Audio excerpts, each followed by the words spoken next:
Mana wong itu dulunya itu sopir bis di Arab namanya Syekh Abdul Qadir. Nama itu gak boleh pakai Syekh, itu gak boleh, wong Syekh itu gelar. Ini karena bapaknya kepengen dia jadi orang hebat saja maka ditambahi Syekh Abdul Qadir.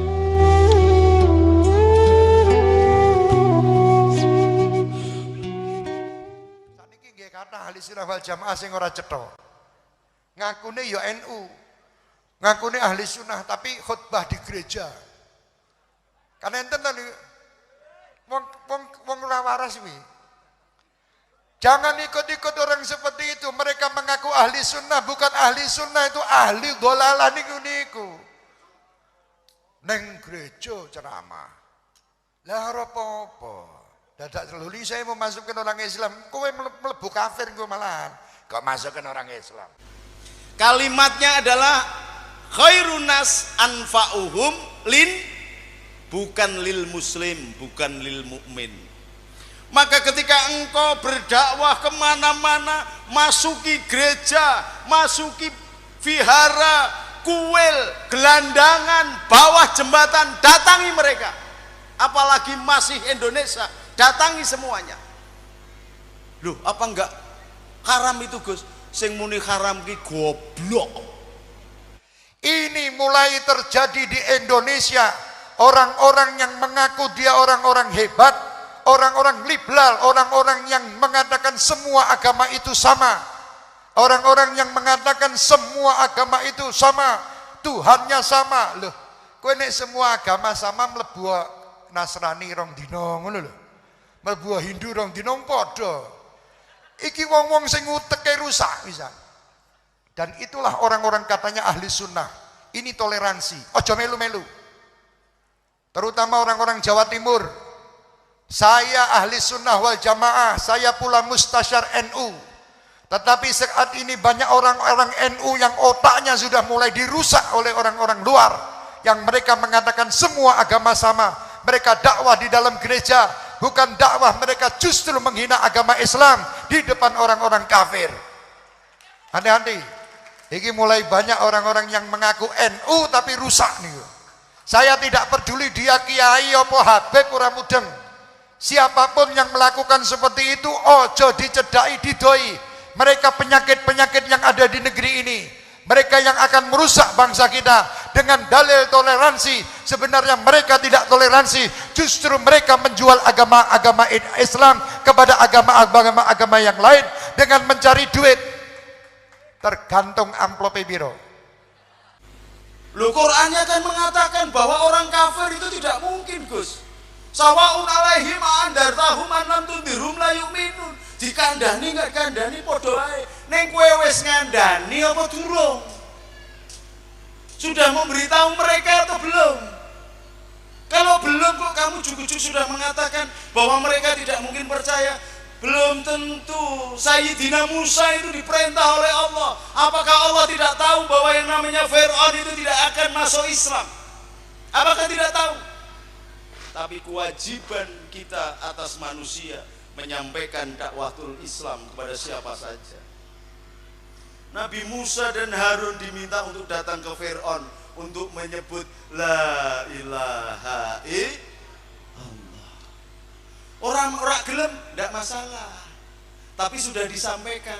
Anda tahu nggak bendahara PBNU yang namanya Dr. Haji Bina Suhendra itu adalah anak pendeta Katolik, keturunan Cina, direktur Buringer Kimia Farma, Papros, direkturnya utama.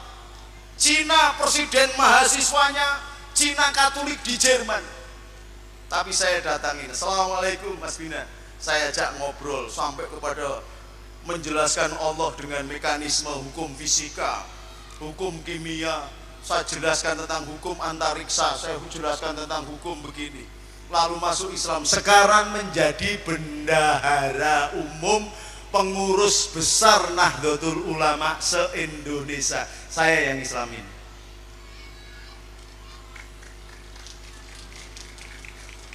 Tadi Maulid ini bangkit malu kali Kanjeng Nabi. Ngisin-ngisini jenengan ngaku umat Rasulullah. Tapi kalau jenengan setiap saat membuat sakit hati Nabi Muhammad, jangan ngaku umat Rasulullah kalau setiap saat Anda ini cuma mencoreng nama Nabi Muhammad. Islam adalah agama yang benar. Inna dina indallahil Islam. Selain Islam tidak ada yang benar.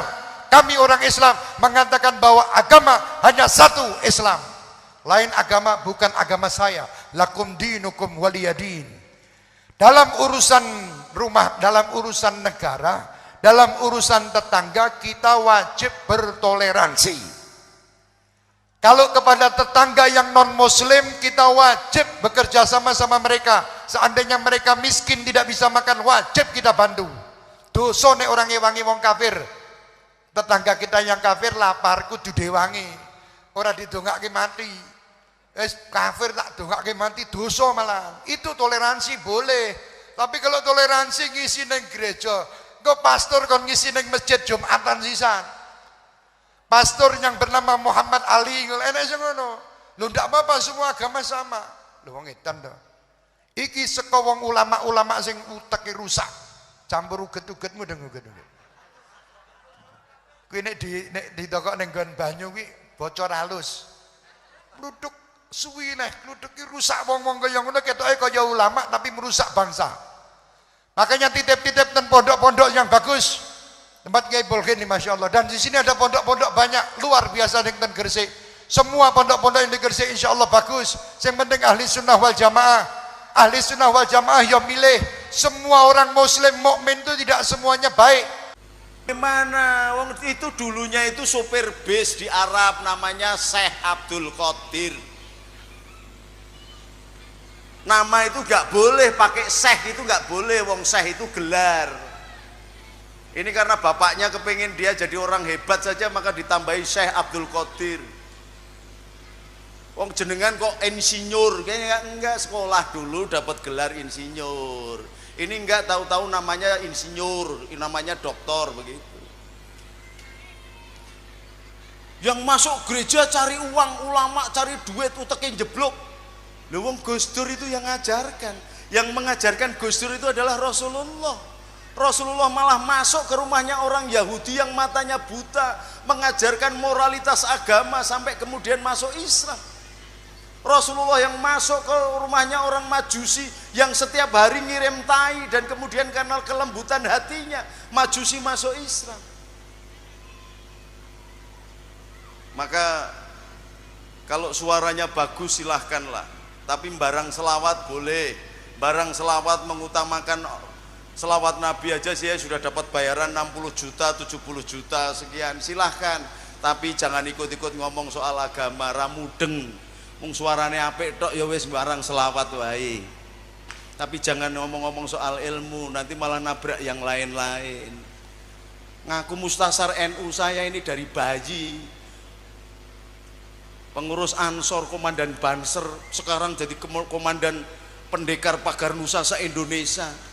Pengurus NU, Panglima pasukan berani mati, bukan Panglima Banser, pasukan Panglima berani mati ini. Janganlah dengan kelembutan, dengan moral. Gus, kok kenapa sampean masuk gereja begitu dong? Jangan kemudian ngomong di luar, ini ada kiai ngaku NU, ngaku Gus, ceramah di ini. Masa Tola Al-Badru disuruh masuk gereja? Loh, kalau memang benar Tola Al-Badru masuk gereja, kan gerejanya jadi masjid. Goblok ora dinggo gitu loh, gimana? Berarti Rasulullah sudah menguasai mana-mana gitu loh. Dikatakan Habib Ali min khawasil mu'minin wa darwi'an lil muta'alliqina bihadzal nuril mubin. Wong mukmin sing apik itu adalah mukmin yang betul-betul mempunyai rasa cinta, mempunyai rasa tasywiq. Apa geringging di sini? Seperti apa? Tasywiq itu kerinduan dengan Rasulullah. Ki mukmin sing khusus, sing umum ya sing ngono-ngono kuwi. Ya kita tidak mendoakan mereka masuk neraka, tidak. Cuman saya heran. Zaman biyen kok ora nek kaya ngono ki aman malahan. Tidak ada orang rusak-rusak. Zaman sekarang kakean gaya toleransi, Natal kebangsaan, Natal bersama. Terus sing donga kiai. ila hadratin nabi, Ki Natal bersama lagi. ila hadratin nabi Muhammad sallallahu alaihi wasallam. Oh, tampar saat cangkeme. Kuwi model apa di depan orang-orang kayak gitu. Ini orang waras itu bukan saya. Natal ya ben urusane wong Natalan dhewe. Ini peringatan tiap tahun koyong ini keadaannya. Tahun muka akan lebih buruk. Nanti anak-anak kita suruh mauludan, suruh berterbangan yang jero gereja. Nanti bakal begitu toleransi. Nanti anak-anak kecil kan terbang diundang karo wong nang gereja. Tolal pastore teko. Iya, tolal badru. Piye aja, kaya ngono toleransi. Oh itu tidak apa-apa Habib. Habib ini aja yang kolot. Kolot piye drone. Akalmu wis sing ora cetha. Agama mbok nggo dolanan ngisi-ngisi ini. Aja ngaku wong Islam. Dan jangan ngaku kiai nek arep ngono. Nek kowe arep ngono wis malah ngaku wong biasa wae. Ini mulai dirusak. Soalnya mau merusak bangsa kita ini sulit. Sing dirusak ulama-ulama esek. Sing bangsa kiai apa Habib ini sing jenggote loro-loro sik dinglungane. Sing siji ngamukan, nggih. Sing siji ngamukane ngamukan sing keliru. Ngamuk keliru itu apa? Sing dadi teroris kuwi lho. Yang satu kelosen toleransi, nganggo surban, nganggo imamah.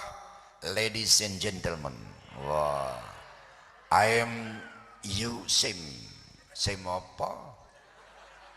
Bahwa kami adalah manusia, Tuhan kami dan Tuhan Anda satu. Kami tidak ada perbedaan dengan Anda. Tidak apa-apa, memang kafir kowe kok tidak ada perbedaan. Jangan ngaku Islam, apa nek ngaku Gus? Aja. Gus apa? Gus Gombal kuwi. Nggih. Jangan ngaku Gus, kaya ngono, jangan ngaku Habib nek memang kaya ngono. Tutupen wae Guse, tutupen Habibe. Itu berani mati. Maka jangan dengan kekerasan. Ngomong Gus kok awakmu kok ceramah neng gereja, takon dong. Jangan ngomong di luar.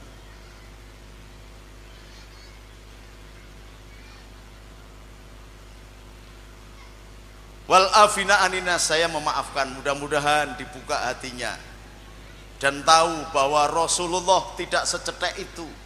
Rasulullah jin saja kepingin masuk Islam, datang kepada Rasulullah, diterima. Jin, pohon kurma yang dulu menjadi senderannya Rasulullah ketika hijrah, nangis. Rasulullah mendengar tangisan pohon kurma, lalu pohon kurmanya mengatakan, ya Rasulullah, bagaimana aku bisa dekat dengan engkau? Karena aku pohon kurma, yang lain bisa dekat dengan membaca sholawat saja, engkau bisa selamatkan dia dengan membaca syahadat, engkau selamatkan dia. Aku pohon kurma. Lalu bagaimana nasibku setelah engkau sandari dulu, bertahun-tahun engkau tidak pernah melihat aku? Lalu dengan mukjizatnya Nabi Rasulullah menangis, hatinya tergerak. Pohon kurma saja mencintai Nabi. Maka Rasulullah juga memperlakukan pohon kurma sebagaimana manusia. Baik kalau begitu wahai pohon kurma, ayo ikut kepadaku. Jalan, lalu dijadikan tiang rumahnya Nabi. Tiang rumahnya Nabi itu yang sekarang menjadi Raudhah. Di situ ada makamnya Sayyidina Abu Bakar, Sayyidina Umar, dan Rasulullah Muhammad SAW. Di Raudhah itu ada tulisan, Bainal baiti wa mimbari riyadin min riyadi jannah. Antara rumahku dan mimbarku adalah taman surga. Di antaranya ada pohon kurma yang dulu menangis karena rindunya kepada Nabi. Kalau sudah menangis rindu kepada Nabi berarti cinta. Kalau hukum cinta sudah berlaku, maka yang lain tidak berlaku. Loh, terus bagaimana Gus? Itu mencapai hakikat apa makrifat apa syariat? Saya nggak urusan makrifat, hakikat apa syariat. Pokoknya kalau engkau datang mencintai Nabi, Nabi akan datang merengkuh engkau, menggunakan tangannya untuk menyelamatkan engkau. Contohnya adalah seorang ibu ketika dia punya bayi, bayinya ngompol apa, bayinya dibanting apa? Dibanting enggak? Karena apa? Karena cinta. Engkau menggendong anak kecil, seorang bapak menggendong anak kecil kemudian kakinya nendang wajahmu, anakmu kamu kampleng apa enggak? Karena apa ini? Karena cinta. Maka kalau engkau datang dengan cinta, ngaji enggak mudeng, fasih enggak, khusyuk apalagi, poso enggak bener, amal enggak tahu, tapi kamu datang dengan cinta kepada Nabi. Assalatu wassalamu alaika ya sayyidi ya Rasulullah, khud biyadi kholat khilati adrikni. Ya Allah, berikan sesuatu dari tangannya Nabi sendiri. Maka seorang yang gagah, jagoan, panglima, bajingan sekalipun, ketika datang ke depan makamnya Nabi, pasti ambrol pertahanannya, dia akan menangis. Lalu sampai di situ dia keluar, ditanya, kenapa engkau menangis? Enggak ngerti. Kamu berdoa apa? Enggak ngerti. Cinta menghabiskan syariat apapun, bahkan cita-cita doa pun engkau lupa segalanya. Tetapi bahwa engkau tidak berdoa karena cintamu kepada Allah dan Rasulnya, bukan berarti kamu tidak berdoa. Oh, ini hukum cinta. Maka kalau mencintai semuanya jadi jalan pertobatan. Tapi kalau engkau getak-getak, orang nggak mau. Berapa pendeta Cina, pastor-pastor yang saya Islamkan, saya nggak pernah cerita, tapi bisa datang ke pesantren Abdurrahman Wahid. Kita tunjukkan akhlak yang baik. Rumah saya nggak ada pagernya, semuanya bisa masuk, yang namanya pesantren Abdurrahman Wahid. Semua orang bisa masuk, bisa makan minum gratis. Berangkat umroh ongkosnya nggak cukup, mangkat rumangsane aku ki sugih gitu. Ya ono ngono wong Lampung sing mangkat urung lunas ngono kuwi. Ora apa-apa. Tapi karena cinta, jadi semuanya jadi baik. Maka jangan hancurkan cinta yang sudah ditanam ulama-ulama bangsa Indonesia ini, baik yang Habib atau yang tidak Habib. Jangan dipisah belah. Kita tetap mempertahankan NKRI, bukan karena kita mencintai NKRI, tetapi NKRI menjadi sebab kita diangkat oleh Allah menjadi orang yang beriman. Hubul waton minal iman. Maka dulu ulama-ulama menghadapi panglima-panglima perang dunia, yang namanya Jenderal Malabi dihadapi oleh Kiai Abbas, dan saya adalah anak angkatnya. Maka kemarin di pesantren Buntet tak kumpul ke Densus 99 untuk ngadepi orang-orang yang macam-macam. Nek perlu rawe-rawe rantas, malang-malang tuntas. Jangan hancurkan Indonesia. Mau Jokowi, mau Prabowo, Indonesia masih berlanjut selama adzan dikumandangkan Allahu Akbar, maka Islam tetap jalan. Maka cintai negerimu karena engkau mencintai Rasulmu. Atiullah wa atiur Rasul wa ulil amri minkum. Alafu minkum. Assalamualaikum warahmatullahi wabarakatuh.